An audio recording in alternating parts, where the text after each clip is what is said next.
Dios, bienvenidos. Gracias, Señor.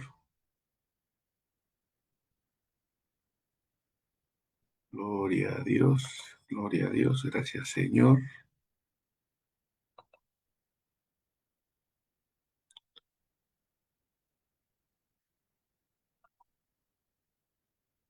Bienvenidos, gloria a Dios. Qué bueno, estamos aquí compartiendo, siendo edificados por medio de la palabra de Dios. Dios es bueno. Estamos tratando de comprender y descubrir en las Escrituras cómo es que la gracia de Dios está presente a lo largo de todo el Antiguo Testamento.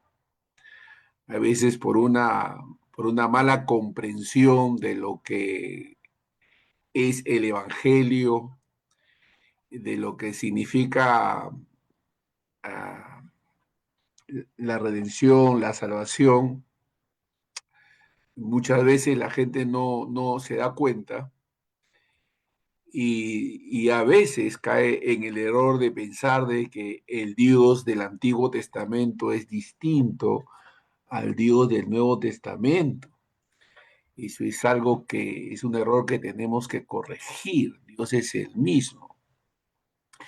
Miren, tanto es así acerca de lo que la gracia es y cómo se encuentra en el Antiguo Testamento, es que la historia bíblica no comienza con un ser humano buscando a Dios,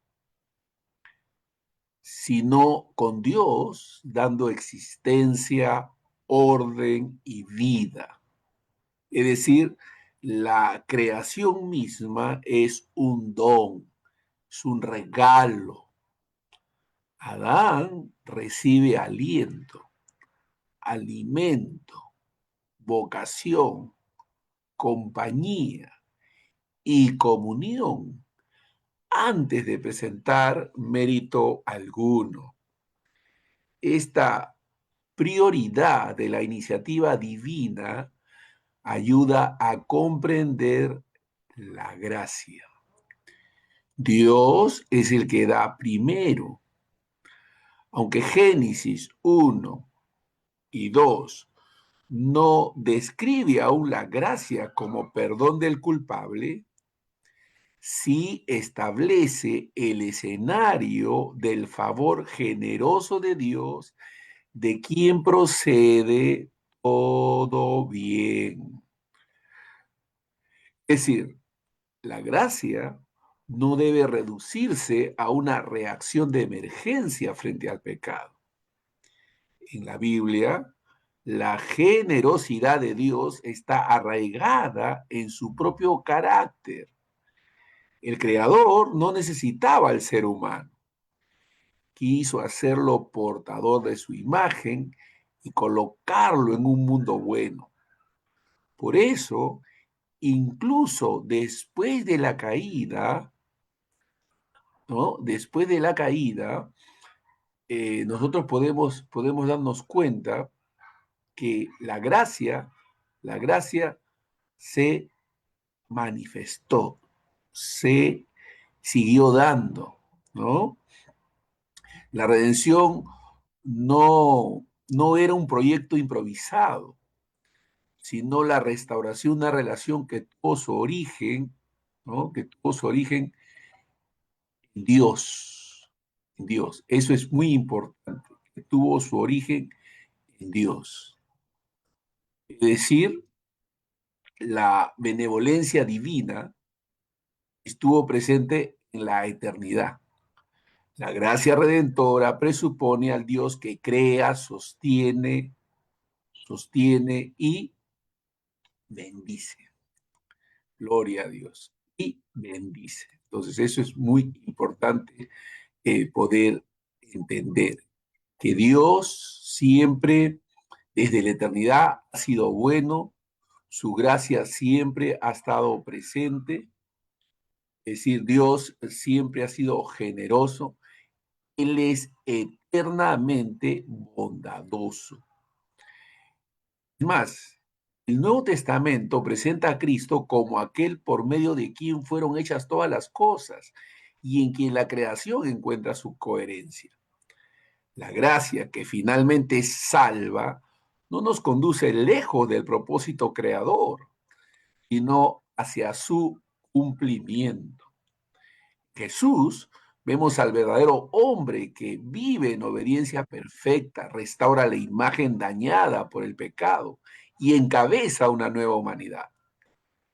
Es decir, la obra de Cristo revela hasta dónde estaba dispuesto a llegar el Dios que desde el principio quiso habitar con su pueblo. Para la vida cristiana, este comienzo corrige dos errores. El primero es pensar que todo depende de nuestra iniciativa. Este es un error que tenemos que corregir. Todo depende de de nuestra iniciativa. Esto es muy importante. El segundo error es creer que la obediencia compra el amor de Dios. El segundo error es creer que la obediencia compra el favor de Dios. La fe aprende a recibir antes de pretender demostrar. Vivimos, servimos y obedecemos desde lo que Dios ha dado. La gratitud y no la ansiedad por ganar aceptación se convierte entonces en una fuerza santa para la obediencia. Es decir, algo que debemos comprender es que la gracia de Dios siempre nos lleva a recibir con humildad y responder con una obediencia nacida de gratitud. Hay que tener presente, es Dios que busca al hombre. La desobediencia de Adán y Eva introduce vergüenza, miedo, acusación y muerte. La pareja se esconde, pero Dios sale a su encuentro. La pregunta divina, ¿dónde estás? Lejos de expresar ignorancia, desenmascara la ruptura, convoca al ser humano a responder. Alabado sea Dios. El juicio es real. El pecado trae consecuencias. El acceso al árbol de la vida queda cerrado. Sin embargo, en medio de la sentencia aparece también una promesa. La descendencia de la mujer vencerá finalmente a la serpiente. Allí vemos una expresión, una declaración de gracia. Aquí la gracia no consiste en negar la gravedad del pecado. Dios nos llama. Dios no llama inocente a quien ha desobedecido. La gracia se manifiesta en que el culpable no es abandonado a sí mismo. Dios busca, confronta, cubre y promete. La justicia y la misericordia no compiten. Ambas pertenecen al carácter santo de Dios. Desde este punto, la Biblia nos muestra repetidamente que la gracia verdadera no trivializa la culpa, sino que abre un camino de restauración que el pecador no podía producir por sus propios medios. La promesa de Génesis 3 alcanza su claridad en Jesucristo. Él entra en la historia humana, enfrenta al tentador, permanece obediente y vence por medio de su muerte y resurrección. Donde el primer Adán cedió, Cristo obedeció. Donde la humanidad quedó bajo condenación, el segundo Adán trae justificación y vida a los que están unidos a él. La cruz demuestra que el perdón no fue barato. La gracia salva porque el Hijo asumió el costo de nuestra reconciliación. Pastoralmente, hermanos, este relato habla de quienes se esconden detrás de excusas, culpa o vergüenza.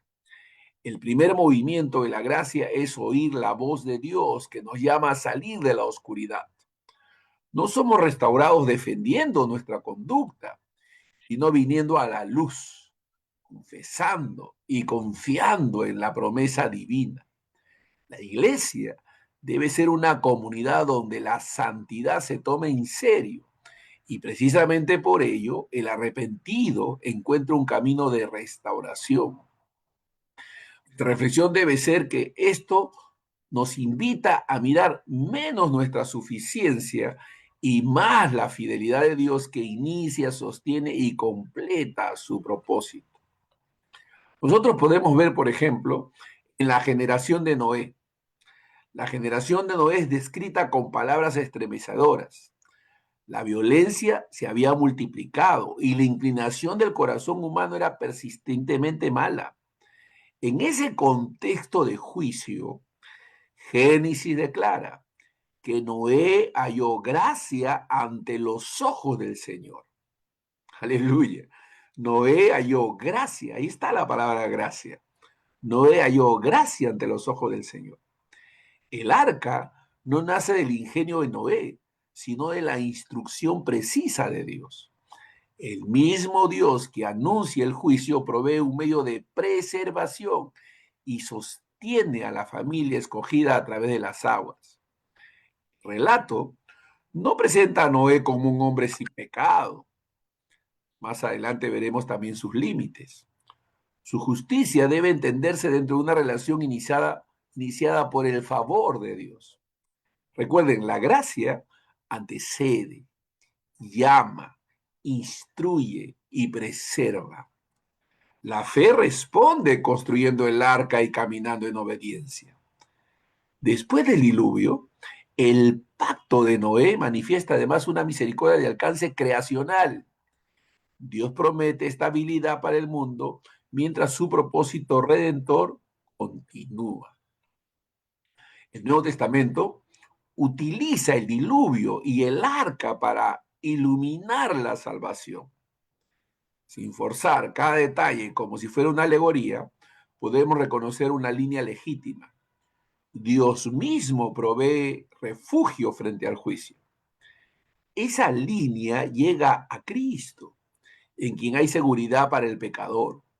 Jesús no es simplemente un ejemplo de supervivencia espiritual, es el Salvador que carga y conduce a su pueblo a una nueva creación. La experiencia de Noé nos ayuda al creyente, ¿no? Ayuda al creyente a vivir con sobriedad en una cultura que puede normalizar la violencia y la corrupción.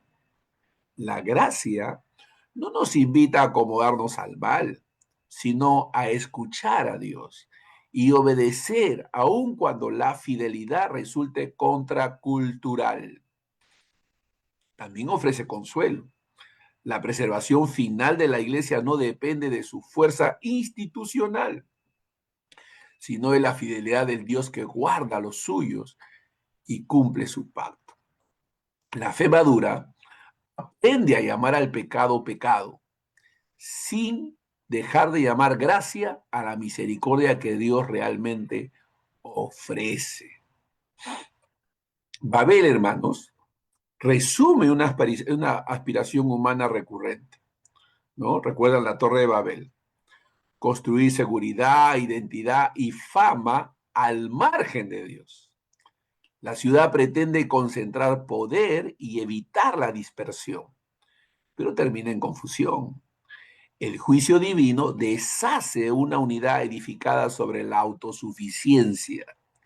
Sin embargo, el relato no concluye con la dispersión inmediatamente después, ¿no? No con la dispersión, sino que inmediatamente después la atención bíblica se dirige hacia Abraham, cuando las naciones están divididas.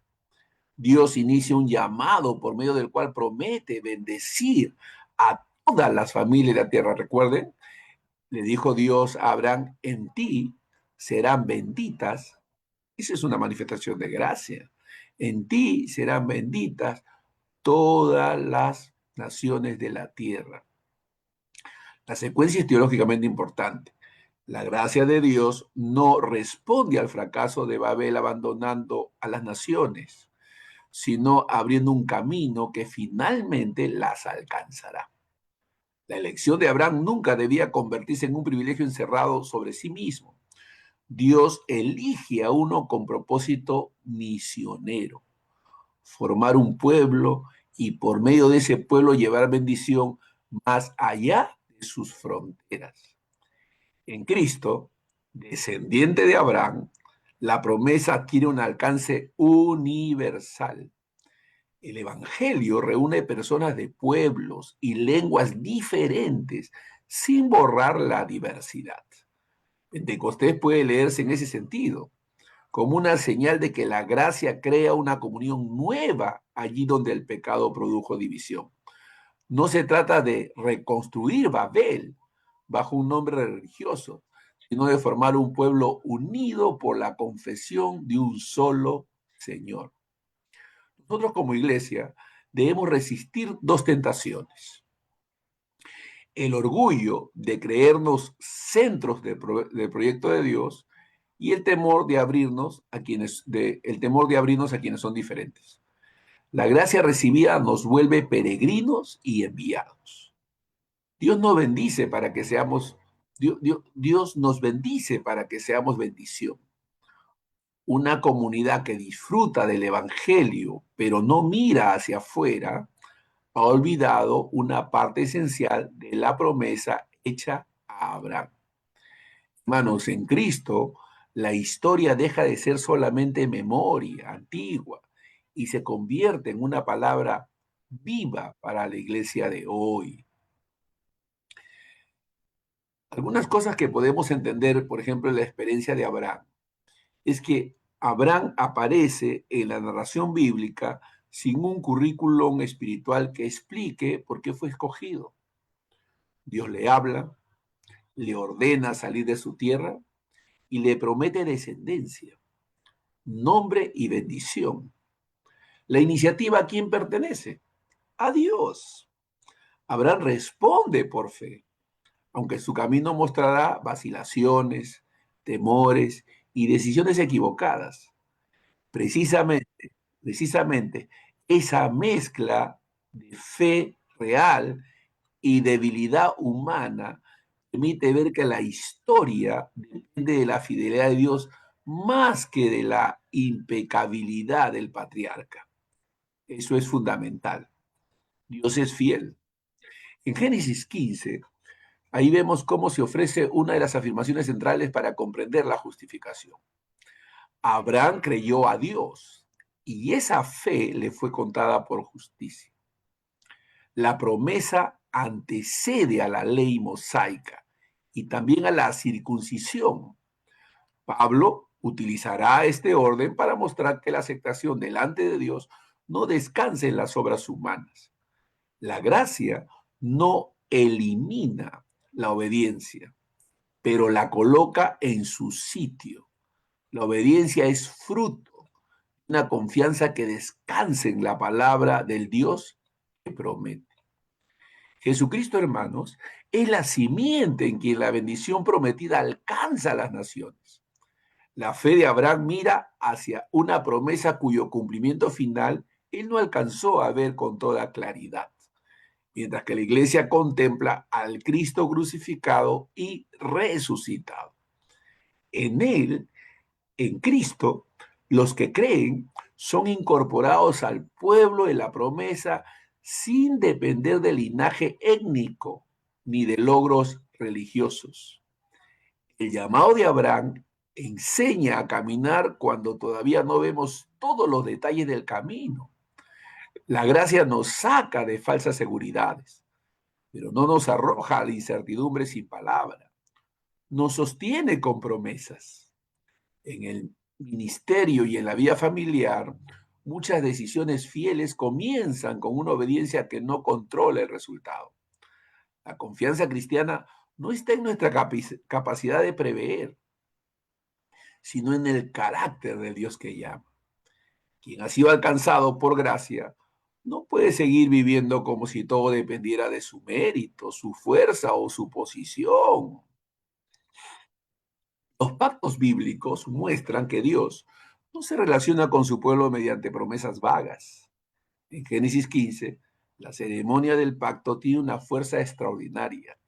Dios ratifica su palabra de manera solemne.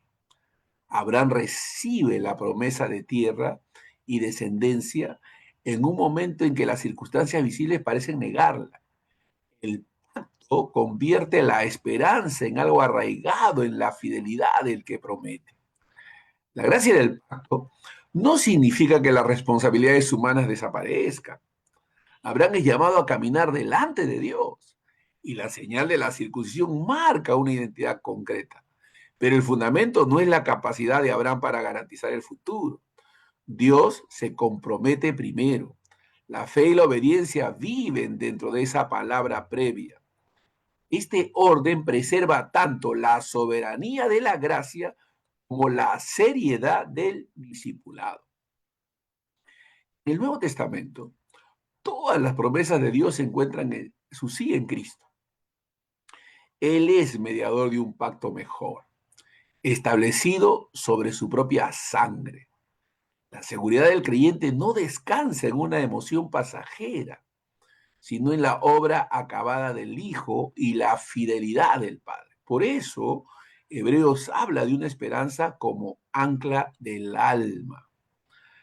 Las temporadas de demora suelen revelar dónde hemos puesto nuestra confianza. Abraham tuvo que aprender que la promesa no necesitaba ser ayudada mediante recursos carnales. También nosotros podemos intentar acelerar lo que Dios ha prometido a través de manipulaciones, ansiedad o atajos. La gracia nos invita a esperar activamente, obedecer lo que está claro y rechazar las soluciones que contradicen la palabra y descansar en que Dios no olvida lo que ha dicho.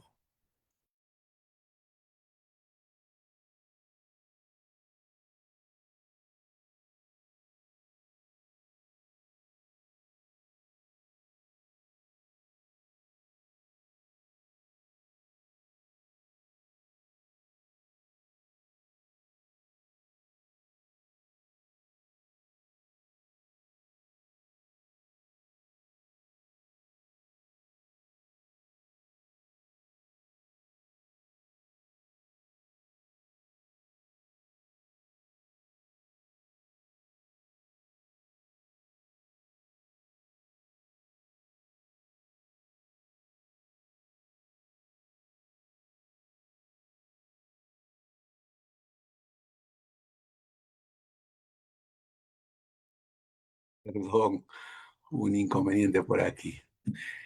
La gracia de Dios siempre nos lleva a recibir con humildad, a responder con una obediencia nacida de la gratitud. Siempre hay que tener presente que es la gracia de Dios, hermano. Otro ejemplo patriarcal. Hemos hablado de Noé, hemos hablado de Abraham. Hablemos de Jacob. Jacob entra en la historia con una personalidad compleja. Busca la primogenitura, participa en el engaño de su padre y huye de las consecuencias. En Betel, cuando está solo y desplazado, Dios le revela y reafirma la promesa hecha a Abraham e Isaac. La aparición no se produce como un permiso, una trayectoria ejemplar. Es una iniciativa de gracia que acompaña a un hombre que todavía necesita una transformación profunda. Vean la gracia de Dios en la vida de Jacob. Años después, en Peniel, Jacob lucha durante la noche y sale herido, bendecido y con un nuevo nombre. La gracia de Dios no solo protege al pecador, también confronta las estrategias con las que ha aprendido a sobrevivir. Jacob, que había vivido tomando ventajas, debe aprender a depender. Su cojera se convierte en memoria corporal de un encuentro que quebró su autosuficiencia. Eso suele pasar con el creyente mientras va madurando, ¿no? Dios permite que tengamos algunos encontrones para que aprendamos a depender de Él y no de nuestra propia fuerza, para que menguemos a nosotros mismos y permitamos que Él crezca. A veces Dios tiene que enseñarnos en términos difíciles para que podamos realmente comprender que necesitamos de Él, que es menos de nosotros y más de Él. La historia de Jacob prepara la identidad de Israel y finalmente la llegada de Cristo. Jesús es el verdadero Israel fiel. Déjeme repetir eso. Jesús es el verdadero Israel fiel, aquel en quien la vocación del pueblo alcanza su propósito. Donde Jacob fue un hombre dividido y el Israel histórico mostró repetidamente su inconstancia, Cristo permanece obediente, es perfectamente obediente y reúne alrededor de sí a un pueblo renovado por gracia. Hay creyentes que quieren el consuelo de la gracia sin permitir que Dios toque sus hábitos de engaño, control o manipulación. Jacob demuestra que la gracia que bendice también transforma. El Señor puede acompañarnos en procesos largos, pero no confirma nuestras deformaciones. Nos lleva a una dependencia más humilde, donde ya no necesitamos construir identidad mediante ventajas sobre otros, porque hemos recibido un nombre y una promesa de Dios. Este pasaje nos invita a mirar menos nuestra suficiencia y más la fidelidad de Dios que inicia, sostiene y completa su propósito. La vida de José es otro ejemplo. Ahí podemos ver la gracia providencial en el sufrimiento. La gracia providencial en el sufrimiento. José conoce la traición dentro de su propia familia. Es vendido, desplazado a Egipto, acusado falsamente y encarcelado. El relato repite, sin embargo, que el Señor estaba con él. Usted puede encontrar en la historia de José cómo de manera constante está entregado a una serie de fatalidades, de circunstancias de adversidad, y sin embargo, en medio de esa adversidad encontramos declaraciones como estas: y la presencia del Señor estaba con él.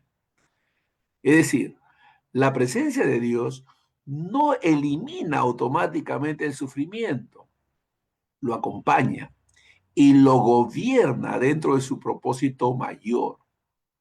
Cuando José llega a una posición de autoridad, descubre que su historia personal forma parte de la preservación de muchas vidas. Génesis 50:20 ofrece una ventana privilegiada hacia la providencia. Los hermanos pensaron mal contra José. Los hermanos pensaron mal contra José, pero Dios encaminó ese mal para bien. Déjeme repetir eso. Estamos hablando ahora del caso de otro patriarca, José. José. Los hermanos de José pensaron mal contra José, pero Dios, aleluya, porque Dios es el que tiene el control de las circunstancias, de cada situación, de cada evento. Miren, los hermanos pensaron mal contra José, pero Dios encaminó ese mal para bien. Ahora, el texto no llama bueno al pecado de los hermanos, mantiene la responsabilidad humana y al mismo tiempo afirma que la soberanía divina puede conducir acciones pecaminosas hacia fines redentores sin convertirse Dios en el autor del mal.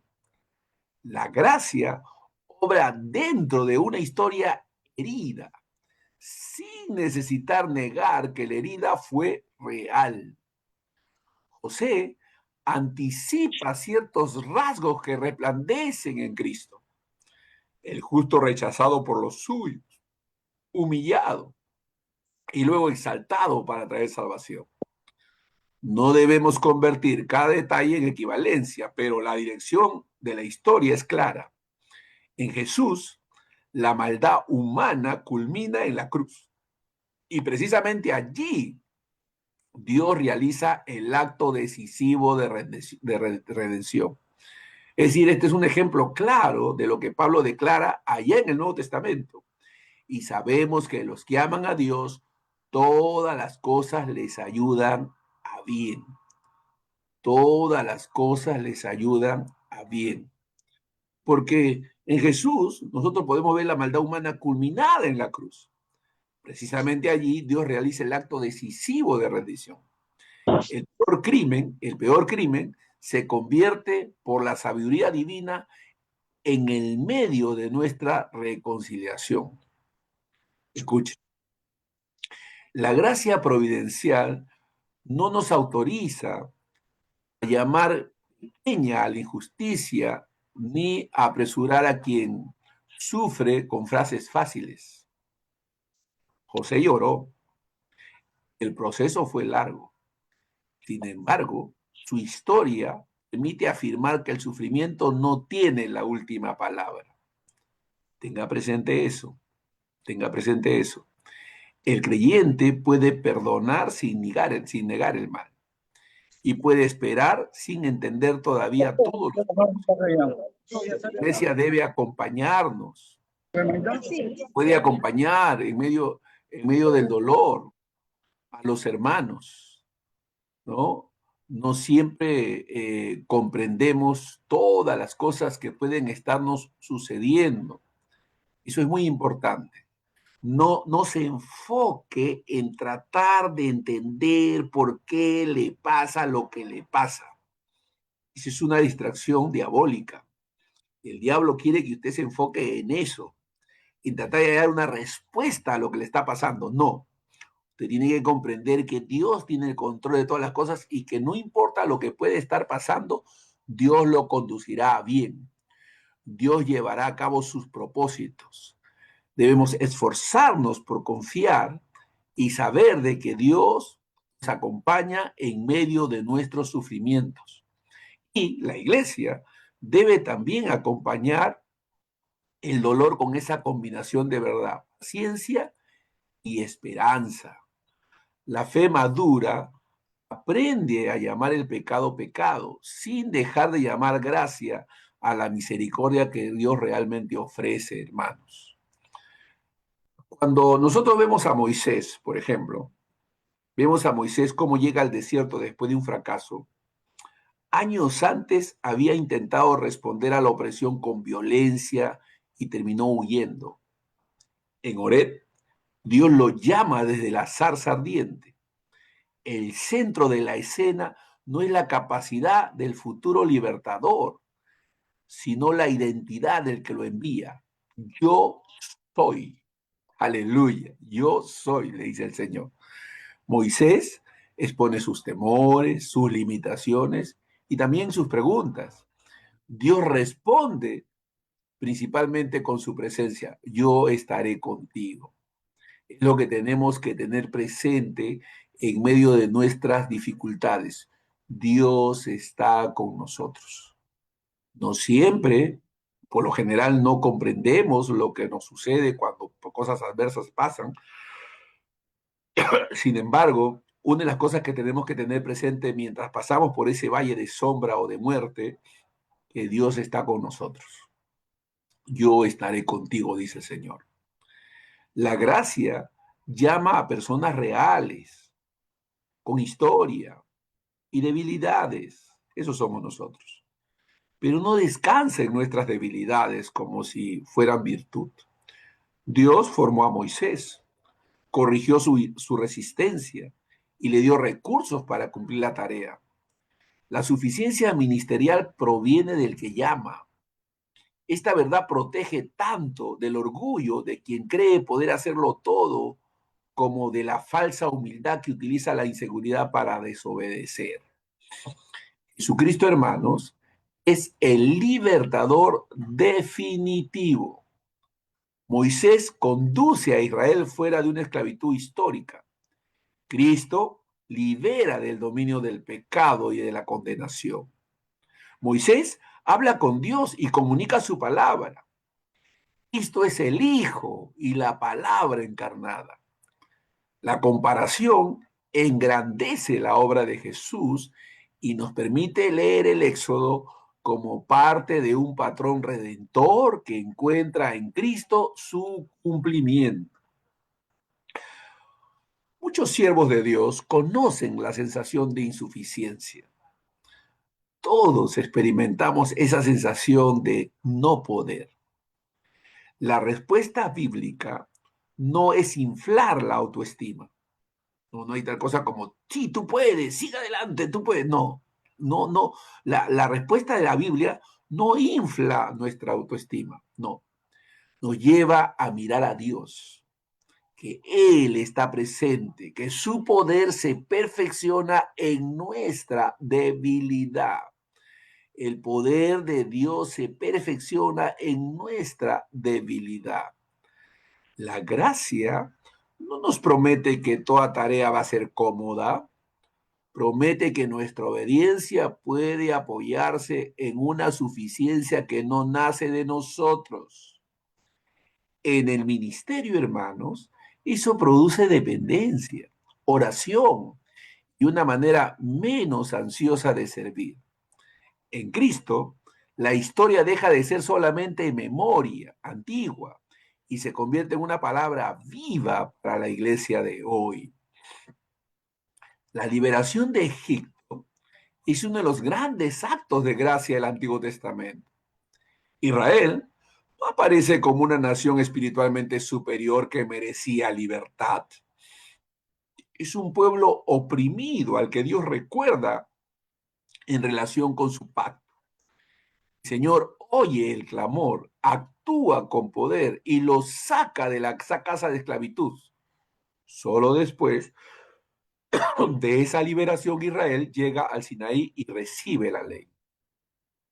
El orden es decisivo. Dios no dice, obedezcan para que yo los rescate, sino, yo los rescaté, ahora vivan como mi pueblo. Ese es el orden. Yo los he salvado, vivan como personas salvas. El decálogo comienza recordando la gracia histórica. Yo soy el Señor tu Dios que te saqué de Egipto. Aleluya. La obediencia del pacto es respuesta al Dios que ya ha intervenido. Cuando se invierte este orden, la vida religiosa se convierte en un intento agotador por ganar lo que solo puede recibirse. El éxodo se convierte en lenguaje de salvación para toda la Biblia. En el Nuevo Testamento, la muerte y la resurrección de Jesús son presentadas con ecos pascuales y de liberación. Cristo conduce un éxodo más profundo, saca a su pueblo de la esclavitud del pecado y lo forma para vivir bajo su señorío. La gracia que perdona también crea una nueva manera de caminar. Aleluya. Una nueva manera de caminar. Es decir, la gracia te salva, la gracia te transforma. La gracia te potencia para vivir una vida distinta a la que antes vivías. Aleluya. La gracia nos capacita para vivir en santidad, en pureza, en sometimiento, en compromiso, en consagración. Esta secuencia, primero Dios, la iniciativa en Dios, la salvación en Dios, debe marcar la predicación y el discipulado. Los mandamientos cristianos no son escalones para alcanzar aceptación, sino la forma de vida, sino la forma de vida de quienes han sido alcanzados por la misericordia de Dios. Esto es fundamental.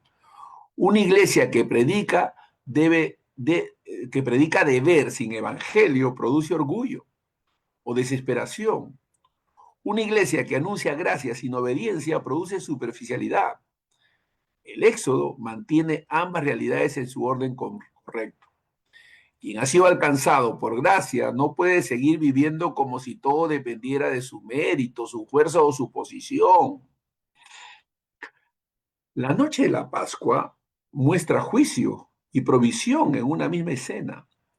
El Señor anuncia la muerte de los primogénitos, pero prescribe un cordero y una señal de sangre para las casas de Israel.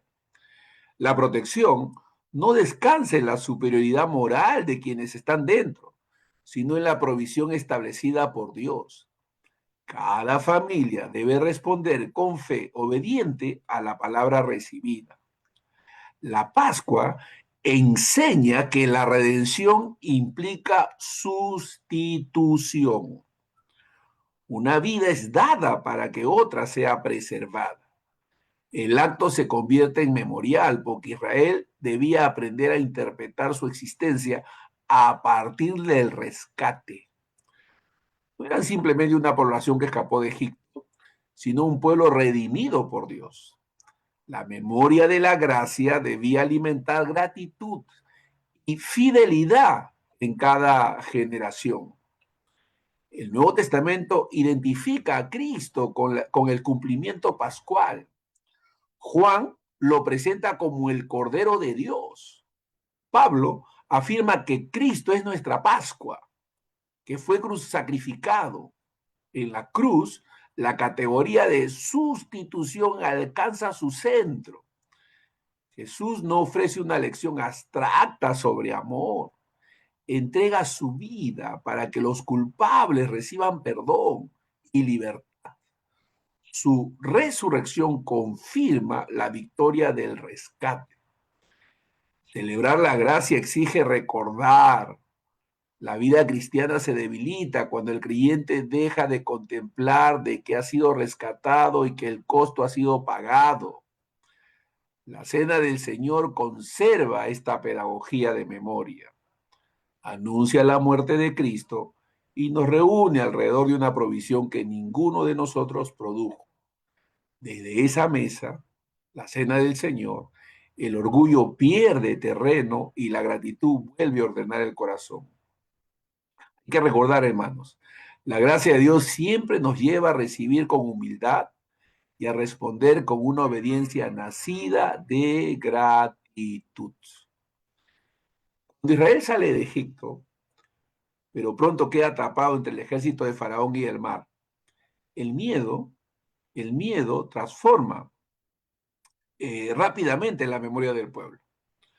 Comienzan a idealizar la esclavitud y a culpar a Moisés. Dios abre un camino donde no había salida humana. El paso por el mar revela que la liberación iniciada por gracia también será consumada por gracia. Israel camina, pero el camino es abierto por el Señor. El relato establece un patrón bíblico: salvación, juicio y nueva identidad. Las mismas aguas que se convierten en camino para el pueblo son juicio para el opresor. La gracia no es sentimentalismo, es la acción santa de Dios que derrota poderes esclavizadores y conduce a los redimidos hacia una vida nueva. El cántico de Éxodo 15 responde con adoración, porque la salvación produce alabanza antes que autosuficiencia. El Nuevo Testamento retoma el lenguaje de liberación y paso hacia una vida nueva. En Cristo, Dios abre el camino definitivo de reconciliación. La resurrección es la gran declaración de que la esclavitud y la muerte no tienen autoridad final sobre el pueblo de Dios. El bautismo cristiano, sin ser idéntico al Mar Rojo, también anuncia una transición de señorío porque pertenecemos a Cristo. Hay momentos en que obedecer parece conducir a un callejón sin salida. Israel enseña que la fe no consiste en negar el peligro, sino en escuchar la palabra de Dios en medio de él. Pastoralmente debemos evitar prometer que siempre veremos una salida espectacular. Si podemos afirmar que el Señor es capaz de abrir camino y que ninguna circunstancia puede frustrar su propósito final, para quienes le pertenece. Eso sí podemos afirmarlo. Este pasaje nos invita a mirar menos nuestra suficiencia, más la fidelidad de Dios que inicia, sostiene y completa su propósito. En el desarrollo de la historia bíblica, nosotros podemos ver que poco después de cantar junto al mar, Israel murmura por alimento. La fragilidad de la fe queda expuesta. Un gran milagro de ayer no elimina la necesidad de confiar en Dios hoy. Dios responde con maná. La provisión no se entrega como premio por una actitud ejemplar. Llega en medio de la queja, aunque también acompañada de instrucciones que enseñan dependencia diaria. El maná forma al pueblo. No puede acumularse indefinidamente como mecanismo de control. Y el doble suministro antes del sábado enseña descanso.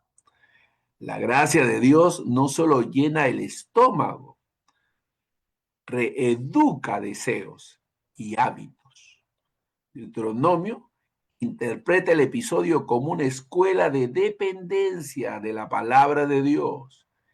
Israel debe aprender que su vida no se sostiene únicamente por sus recursos visibles. Eso es fundamental.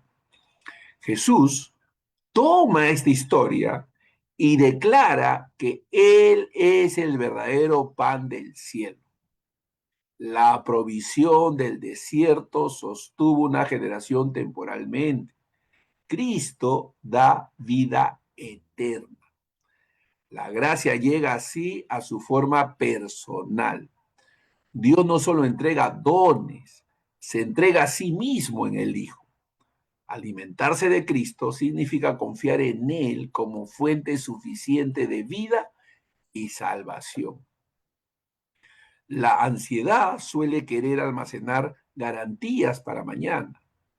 El maná enseña una confianza que se renueva.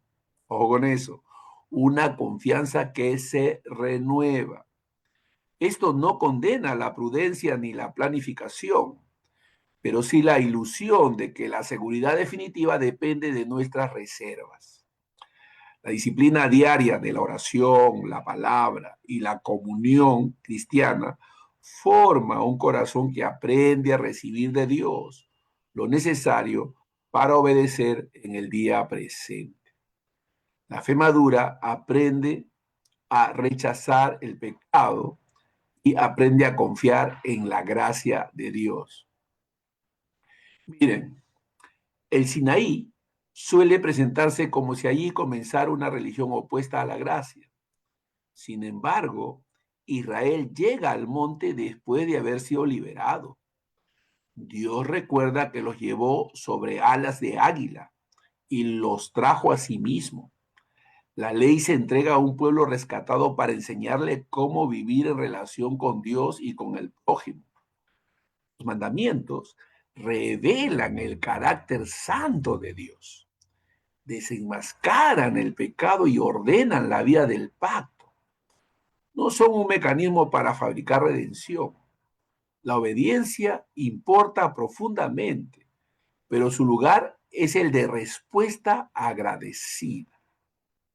La obediencia no es una obra, es una respuesta a la obra misericordiosa de Dios en favor nuestro.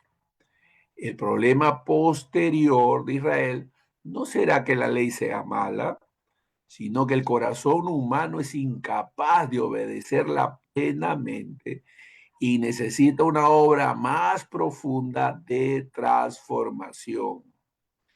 Cristo, hermanos, cumple la ley por nosotros, la obedece de manera perfecta, lleva su maldición por nosotros y escribe su voluntad en el corazón mediante el nuevo pacto.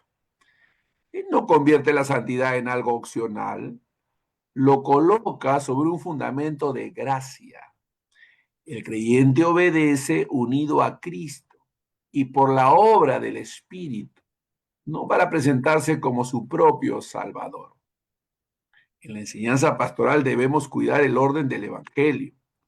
Cuando exhortamos a familias, líderes o congregaciones, no basta decir lo que deben hacer. Debemos recordar quién es Dios y lo que Él ha hecho en Cristo y la identidad que ha dado a su pueblo. La obediencia cristiana crece mejor en tierra regada por la gracia que en un clima de amenaza constante. Eso es fundamental. Después del Éxodo, uno de los grandes regalos del pacto es la presencia. Aleluya. Dios ordena construir un santuario para habitar en medio de Israel.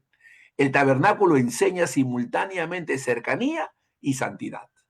El Dios que acompaña a su pueblo no puede ser tratado de manera común. Hay límites, mediaciones y señales que recuerdan la distancia producida por el pecado.